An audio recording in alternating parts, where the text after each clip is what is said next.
Hi everyone, my dear all student who is present in this dynamic session of my offline classes for NEET Batch 2025.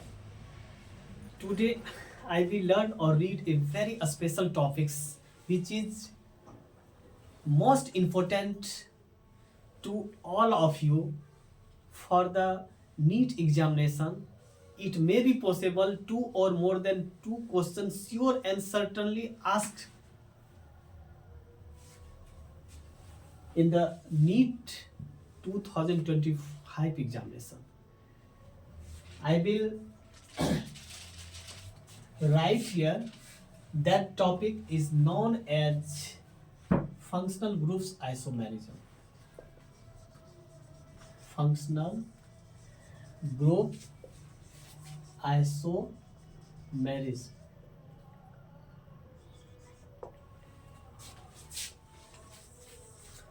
Before these topics, we have already learned or read so many type of isomers, just like a chain isomers and chain isomerism, position isomers and position isomerism. On the basis of typical isomerism that belongs to the structural isomerism is known as functional groups isomerism. इसके पहले जो हम लोग structural isomerism के बारे में पढ़े थे, टिपिकली वो चार तरह के होते हैं। उस चार में से हम लोग दो पढ़ चुके थे और आज हम लोग जो स्ट्रक्चरल आइसोमेरिज्म का जो ग्रुप्स पढ़ रहे हैं, उस ग्रुप्स का नाम है functional groups isomers. Functional groups isomers को विशुद्ध हिंदी में क्या बोलते हैं? क्रियात्मक समूह। क्रियात्मक समूह समावयवता बोला जाता है इसको।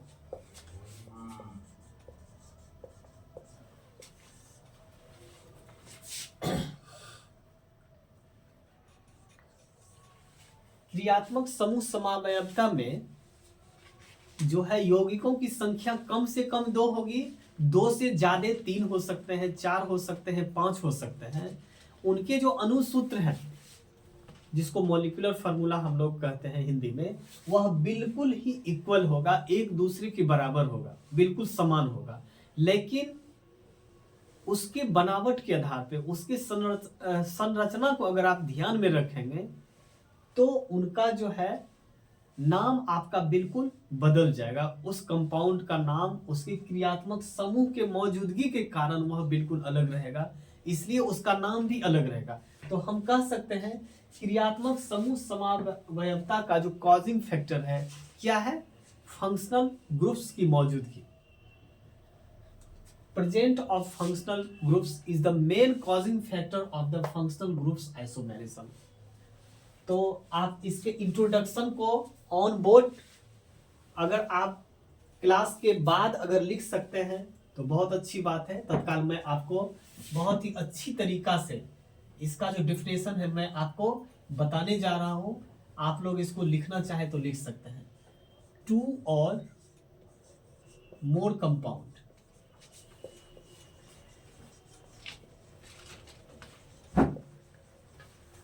having the same MF but different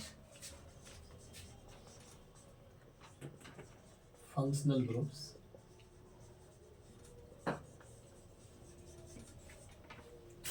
is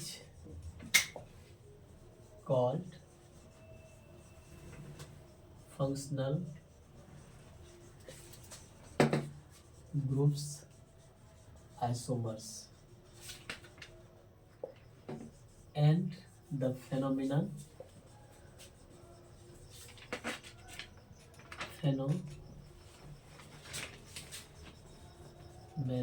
is known as functional groups functional group isomerism।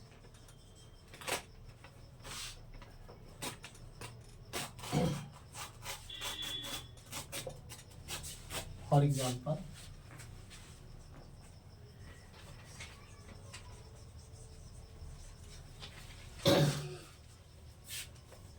C3H6O देख लीजिए, इसमें मैं एक एग्जाम्पल आपके सामने लिखा हूं C3H6O। ये मॉलिक्यूलर फॉर्मूला है।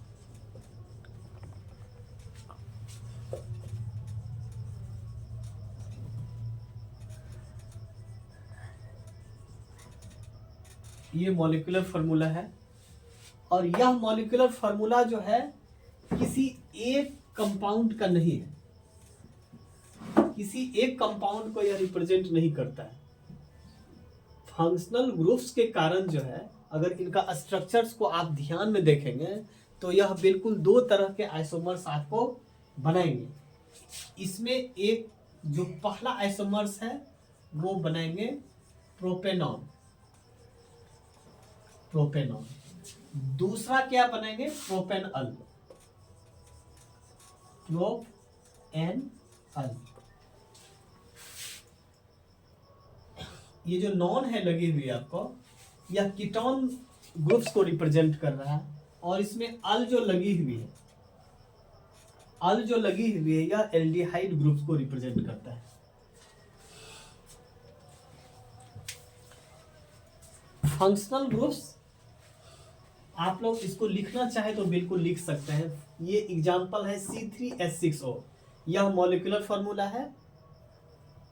दो तरह के कंपाउंड का यह मॉलिक्यूलर फार्मूला है, जो स्ट्रक्चर्स के पॉइंट ऑफ व्यू से अगर देखेंगे तो उनके फंक्शनल ग्रुप्स के डिफरेंट होने के कारण जो है यह मॉलिक्यूलर फार्मूला दो तरह के आइसोमर्स को फॉर्म कर रहे हैं। जिस आइसोमर्स को हम लोग फंक्शनल ग्रुप्स के मौजूदगी के कारण क्या बोलेंगे? Functional groups isomers.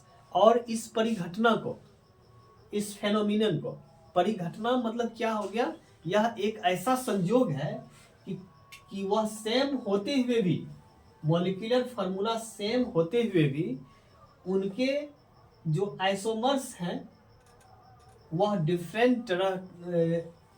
डिफरेंट तरह के फंक्शनल ग्रुप्स के कारण जो है वह एक दूसरे के नाम को अलग अलग तरह से उस कंपाउंड को हम लोग लिखेंगे और उस दोनों तरह का जो कंपाउंड है वह आइसोमर्स कहलाएगा।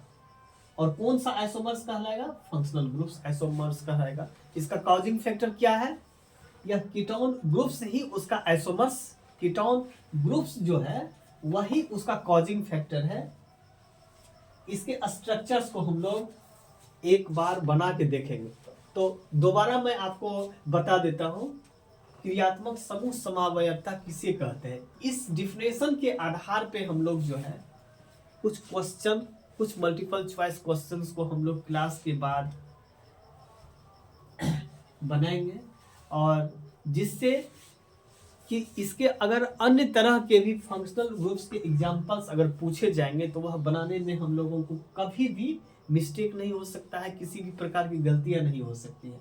लेकिन एनसीईआरटी के बुक्स में फंक्शनल ग्रुप्स आइसोमेरिज्म में सिर्फ और सिर्फ C3H6O मॉलिक्यूलर फार्मूला के बेसिस पे यह दो तरह का फंक्शनल आइसोमर्स आपकी बुक्स में दिया हुआ है। ठीक है, हम लोग प्रोपेनॉन और प्रोपेनअल, इसका हम लोग एक स्ट्रक्चर्स बना के देखते हैं। इनको लिख सकते हैं तो आप लोग लिखिए। 2 मिनट का टाइम मैं आपको देता हूं या 1 मिनट में इसको लिख के खत्म कीजिए आप।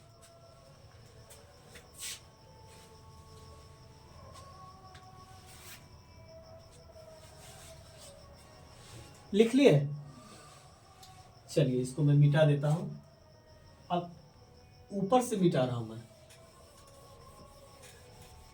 ऊपर से मिटा रहा हूं मैं। और जो एग्जांपल्स में फंक्शनल ग्रुप्स आइसोमेरिज्म का मैंने दिया था वह C3H6O यही था। तो यह जो कीटोन ग्रुप्स है, कीटोन ग्रुप्स में बेसिकली क्या होता है, एक कार्बन के साथ दो डबल बॉन्ड ऑक्सीजन के साथ जुड़ा हुआ रहता है, जो रेस्ट इनका जो कोवेलेंट बॉन्ड है, इनके साथ कोई भी एल्काइल ग्रुप्स जो है अटैच हो सकता है।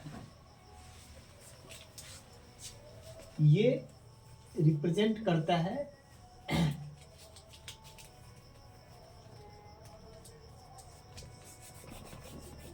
कीटोन के फंक्शनल ग्रुप्स को रिप्रेजेंट करता है। ठीक उसी प्रकार से अल में क्या होता है, एक हाइड्रोजन के साथ एक हाइड्रोजन के साथ एक सिंगल बॉन्ड और कार्बन और ऑक्सीजन के बीच डबल बॉन्ड, जो बाकी एक बचा हुआ है, इसमें किसी भी प्रकार का एल्काइल समूह ऐड होने के बाद वह बनाता है एल्डिहाइड ग्रुप्स को बनाता है। तो हम कह सकते हैं एल्डिहाइड ग्रुप्स का जो फंक्शनल समूह है CHO है, और कीटोन ग्रुप्स का जो फंक्शनल समूह है वह क्या है, CO है। ये क्या हो गया, एल्डिहाइड ग्रुप्स हो गया, एल्डिहाइड ग्रुप्स। तो देखिए प्रोपेनॉन कैसे बनेगा, ये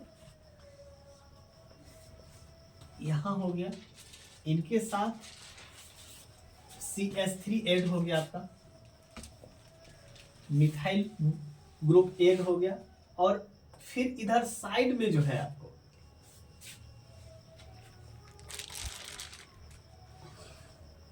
इस साइड में जो है आपको एक मिथाइल ग्रुप्स और ऐड होने के बाद यह क्या बनाता है आपको, प्रोपेनॉन। 1 2 3 तीन कार्बन के मौजूदगी के कारण इस समूह को हम लोग प्रोपेन समूह का बोलेंगे। और इसमें जो ग्रुप्स है आपको कीटोन है, इसलिए इसको क्या बोलेंगे, प्रोपेन। ये है क्या, प्रोपेन, प्रोपेन, प्रोपेनॉन,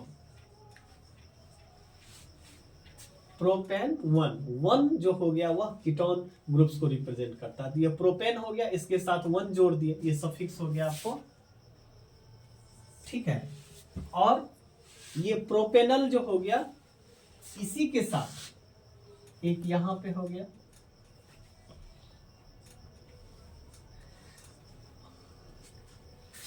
यहां पे हो गया आपको C2H5,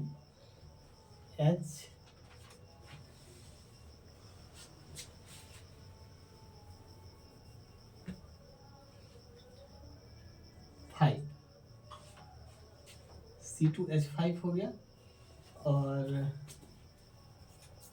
इनके साथ एक H यहां पे हो गया। तो यह क्या बना दिया आपको, प्रोपेनल बना दिया।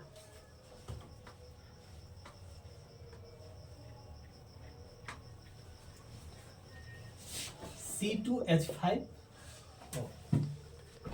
इसको और अगर हम लोग डिफ्रेंशिएट करेंगे तो क्या हो जाएगा, CH3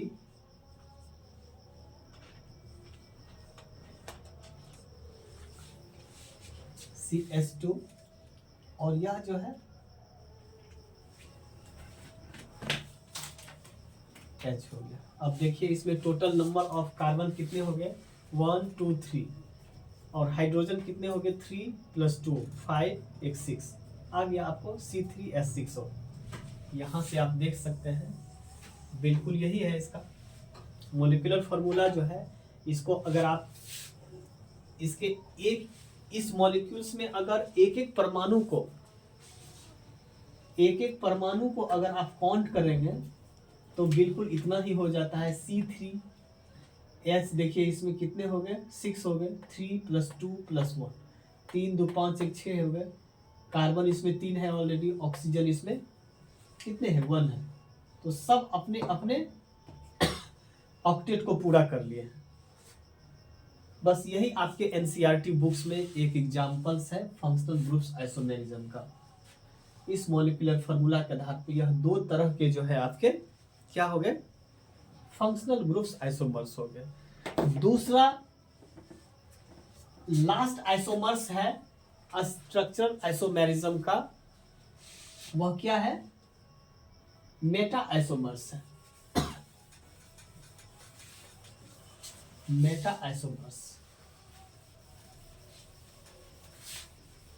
मेटा आइसोमर्स को विशुद्ध हिंदी में मध्यावयवता कहा जाता है। हम लोग अब लास्ट आइसोमर्स जो पढ़ेंगे, that is a typical isomers of a structural isomerism. ये क्या हो गया? Meta isomerism. मेटा आइसोमेरिज्म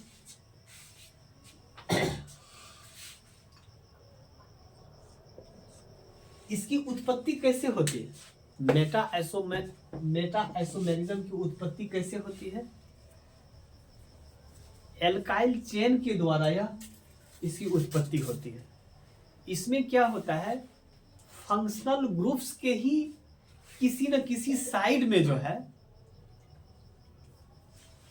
जो एल्काइल चेन है वह अटैच रहता है।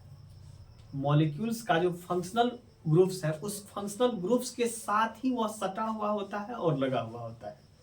कहने का मतलब, इस प्रकार के समावयवता का, इस प्रकार के आइसोमर्स का जो उत्पत्ति होता है, वह फंक्शनल ग्रुप्स के सटे हुए, फंक्शनल ग्रुप्स के सटे हुए जो एल्काइल चेन है उसके कारण से होता है।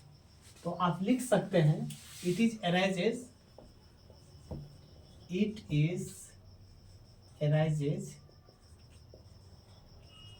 arises due to different alkyl chain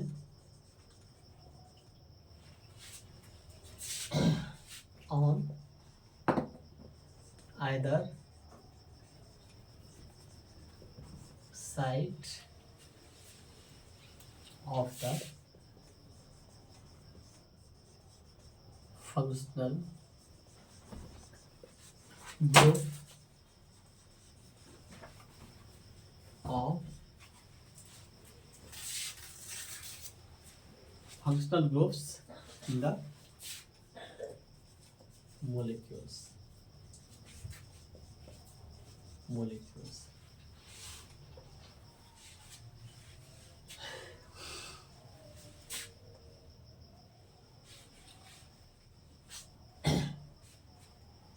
एक एग्जाम्पल्स है इसका, फॉर एग्जाम्पल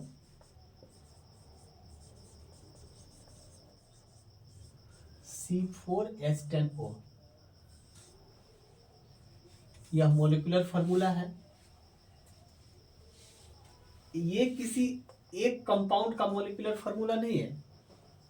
यह जो मोलिकुलर फार्मूला मैंने लिखा है C4H10O, यह एग्जाम्पल्स है, यह एग्जाम्पल्स है, यह एग्जाम्पल्स है किसका?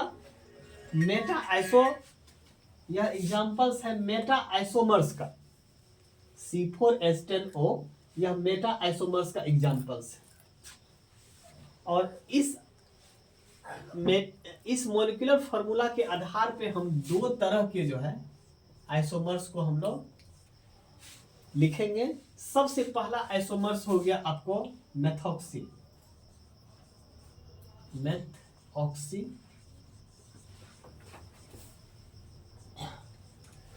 प्रोपेन। दूसरा हो गया आपको एथॉक्सी प्रोपेन।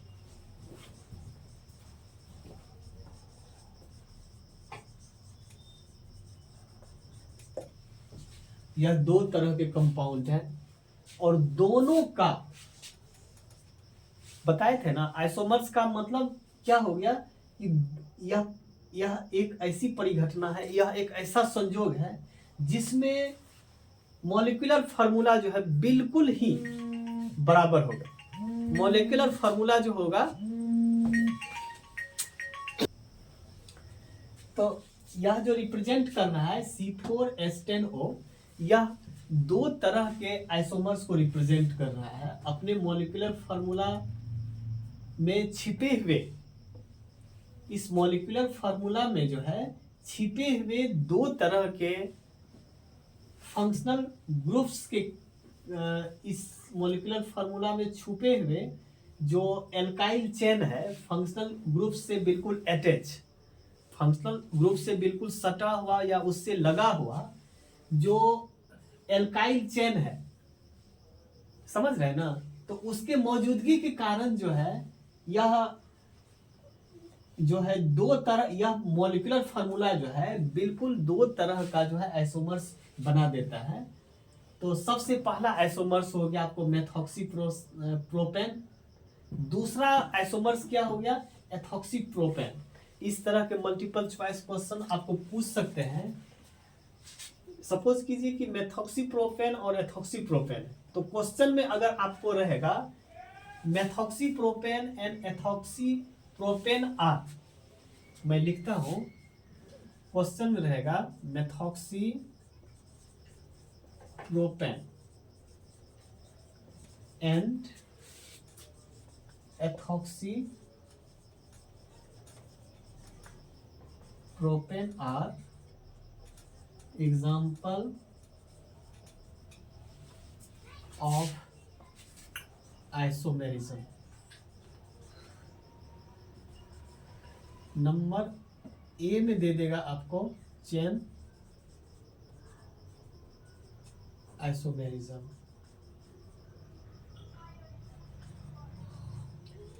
बी नंबर में दे देगा आपको पोजीशन आइसोमेरिज्म,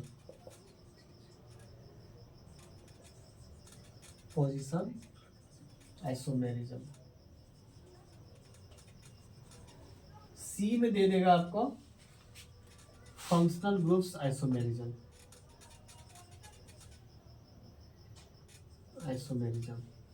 डी में दे देगा आपको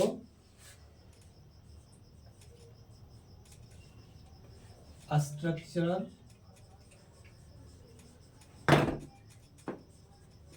आइसोमेरिज्म, ई में आपको देगा none of this. Methoxy propane और ethoxy propane are examples of isomerism. यह किस तरह के आइसोमेरिज्म का एग्जाम्पल्स है? तो हम लोग अभी जस्ट देखे हैं कि यह जो है किसका एग्जाम्पल्स है, मेटा आइसोमेरिज्म का। देखिए इसमें कहीं भी मेटा आइसोमेरिज्म नहीं है लिखा हुआ, लेकिन मैंने चार तरह के आइसोमेरिज्म को लिख दिया। तो इसका सही आंसर क्या होगा नन ऑफ दीज। मतलब क्वेश्चन मतलब इसका जो राइट चॉइस आंसर्स होगा इस एमसीक्यू का वह क्या हो जाएगा ई हो जाएगा। तो हमको कलर क्या करना है, नीट में जो आपको ऑप्शन जो होगा A B C D E, तो हमको इस तरह के क्वेश्चंस का जो सही आंसर होगा वो क्या हो जाएगा ई हो जाएगा। क्यों हो जाएगा? क्योंकि इसमें मेटा आइसोमेरिज्म कहीं भी लिखी हुई नहीं है, लेकिन चार तरह के आइसोमेरिज्म को मैंने लिख दिया। सबसे बड़ी बात है यह मेटा आइसोमेरिज्म जो होता है यह टिपिकल आइसोमेरिज्म का एग्जांपल्स है। स्ट्रक्चर जिस आइसोमेरिज्म का यह टिपिकल एग्जांपल्स है उस आइसोमेरिज्म को ही बोला जाता है स्ट्रक्चरल आइसोमेरिज्म। तो यह स्ट्रक्चर आइसोमेरिज्म को यह रिप्रेजेंट करता है, लेकिन रियली में वो किस तरह का आइसोमेरिज्म का एग्जांपल है, किस तरह के टिपिकल स्ट्रक्चरल आइसोमेरिज्म का एग्जांपल्स है, तो उसका सही आंसर क्या होना चाहिए मेटा आइसोमेरिज्म। इसमें जो है चेन आइसोमेरिज्म हो गया, पोजीशन आइसोमेरिज्म, फंक्शनल आइसोमेरिज्म, यह टिपिकल आइसोमेरिज्म का एग्जांपल्स है। और डी जो है स्ट्रक्चरल आइसोमेरिज्म है। तो यह कहने का मतलब यह एग्जांपल जो है आपको स्ट्रक्चरल आइसोमेरिज्म को यह रिप्रेजेंट कर रहा है, लेकिन स्ट्रक्चरल आइसोमेरिज्म के जिस टिपिकल आइसोमेरिज्म का यह रियल में रिप्रेजेंटेशन करता है उसका नाम इसमें से कहीं भी नहीं लिखा हुआ, इसलिए आपको जब ई लिखा हुआ है नन ऑफ दिस, तो उसमें आपका यही राइट चॉइस आंसर होना चाहिए, ठीक है। और डी भी इसका एग्जाम्पल्स का, डी भी जो यह लिखा हुआ एग्जाम्पल है आइसोमेरिज्म का, यह भी आंसर हो सकता है, लेकिन हमको क्वेश्चन में पूछा जा रहा है वह किस तरह के आइसोमेरिज्म को रिप्रेजेंट करता है, तो यह रिप्रेजेंट करता है मेटा आइसोमेरिज्म को। इसको शुद्ध हिंदी भाषा में क्या बोला जाता है? मध्यावयवता बोला जाता है इसको मध्यावयवता बोला जाता है। इसके बाद हम लोग एक और हम लोग आइसोमेरिज्म के बारे में पढ़ेंगे।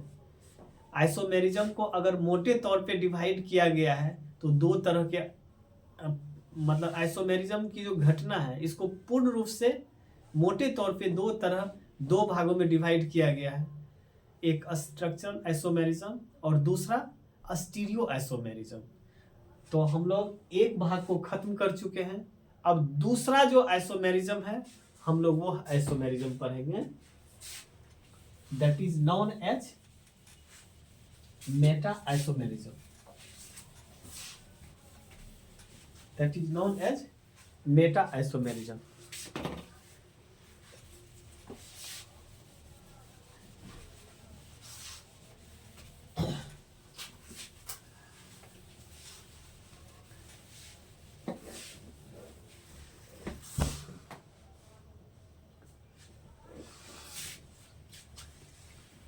Meta isomerism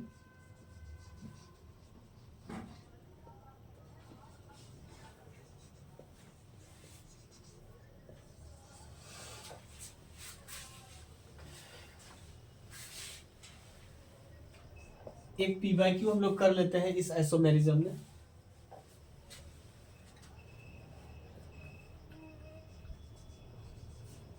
meta isomerism arises due to option A,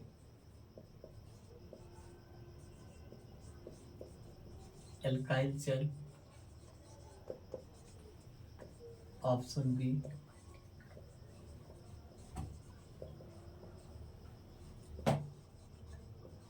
position of covalent bond, option C,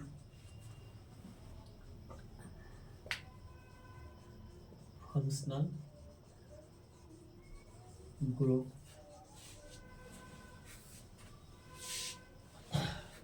number 3।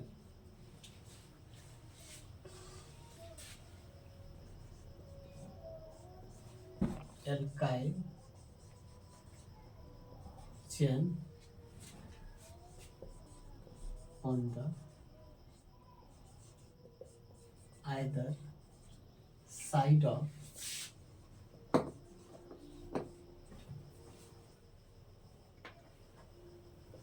functional group।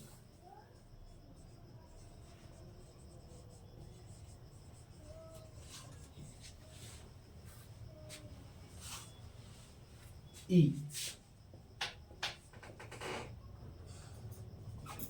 both A and D। देखिए meta isomerism arises due to, meta isomerism की उत्पत्ति जो है किस कारण से होता है, तो पहला एग्जांपल है एल्काइल चेन के कारण होता है, बिल्कुल सही है। पोजीशन ऑफ कोवेलेंट बॉन्ड के कारण होता है, गलत। फंक्शनल ग्रुप्स के कारण होता है, बिल्कुल सही है। लेकिन फंक्शनल ग्रुप्स के ही कारण होता है, यह कॉजिंग फैक्टर जो है बिल्कुल भी नहीं है। यह क्या है? कॉजिंग फैक्टर है, लेकिन यह सेकेंडरी कॉजिंग फैक्टर है। तो इसका कॉजिंग फैक्टर क्या है? किसी भी मॉलिक्यूल्स में जो फंक्शनल ग्रुप्स से सटा हुआ जो एल्काइल चेन होता है, वो कारण होता है मेटा आइसोमेरिज्म का।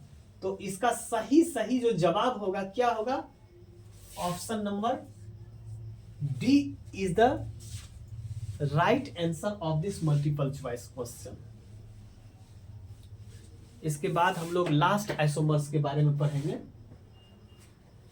लास्ट आइसोमर्स हम लोगों का है स्टीरियो आइसोमर्स और स्टीरियो आइसोमेरिज्म। ये लास्ट टॉपिक हम लोग पढ़ेंगे।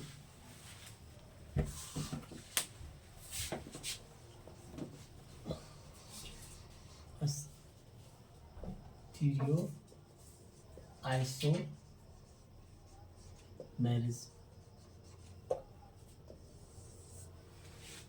इसको विशुद्ध हिंदी में क्या बोला जाता है? त्रिविम।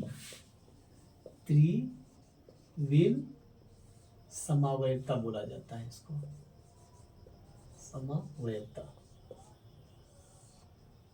इसको त्रिविम समावयवता बोला जाता है।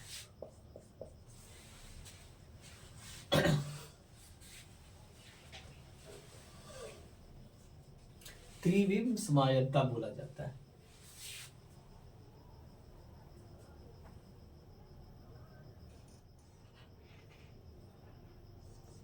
The compound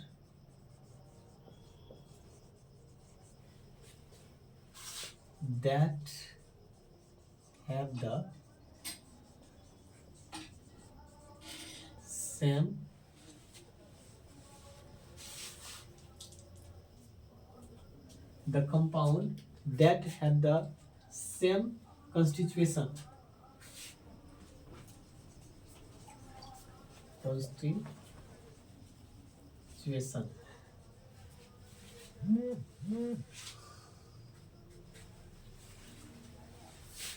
and covalent bond, but differ in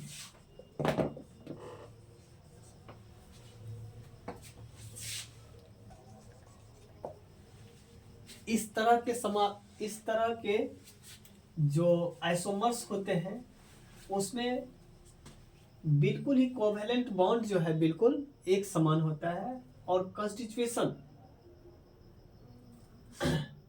जो उनका जो क्रम है वह बिल्कुल समान होता है, लेकिन उसमें डिफरेंट क्या होगा?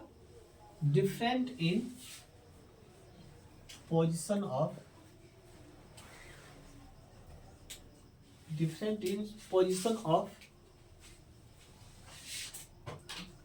एटम्स और functional groups.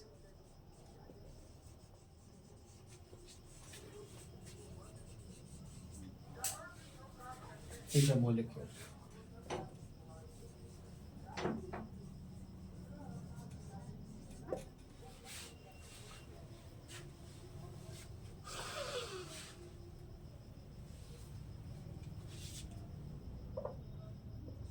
Is called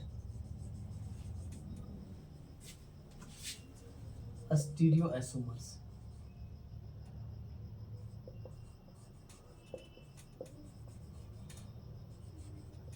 And the phenomenon is known as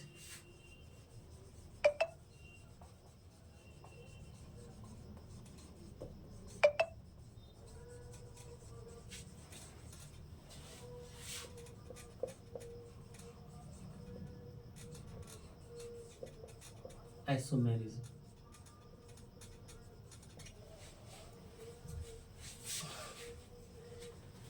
जब दो या दो से अधिक कंपाउंड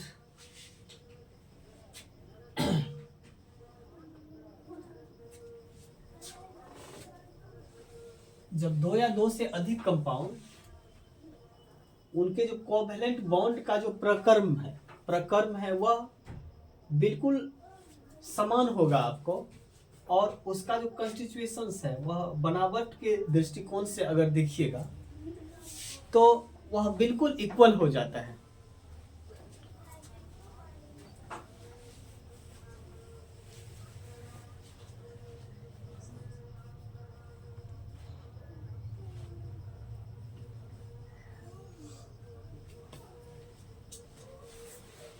कंपाउंड का जो संरचना है, कंपाउंड की जो संरचना है और उसके कोवेलेंट बॉन्ड का जो प्रक्रम है, प्रक्रम जो है वह बिल्कुल ही इक्वल होगा, लेकिन त्रिविम में, स्पेस में जो है, ये मॉलिक्यूल्स नहीं होना चाहिए, स्पेस होना चाहिए, इन द स्पेस के अंदर जो है, मतलब खाली जगह में, स्पेस में जो है, इन द स्पेस में जो होगा, आइटम्स, उनके जो परमाणु होंगे या उनके क्रियात्मक समूह जो होंगे वो त्रिविम में, स्पेस के अंदर जो है वह बिल्कुल क्या होगा, डिफरेंट होगा। And the phenomenon is known as stereoisomers. It is a special type of, it is a special types of isomerism. यह क्या है, एक विशेष प्रकार का आइसोमेरिज्म है। इट इज डिवाइडेड इंटू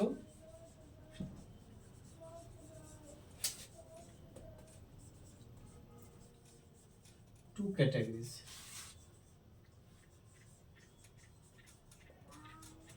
इसको जो है दो तरह के कैटेगरी में डिवाइड किया गया है। त्रिविम आइसोमेरिज्म के बारे में हम लोग अभी डिटेल्स में इतना ही हम लोग अभी पढ़ेंगे।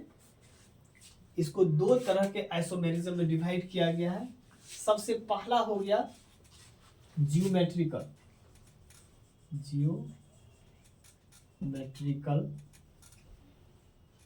आइसोमेरिज्म, और दूसरा क्या हो गया, ऑप्टिकल आइसोमेरिज्म।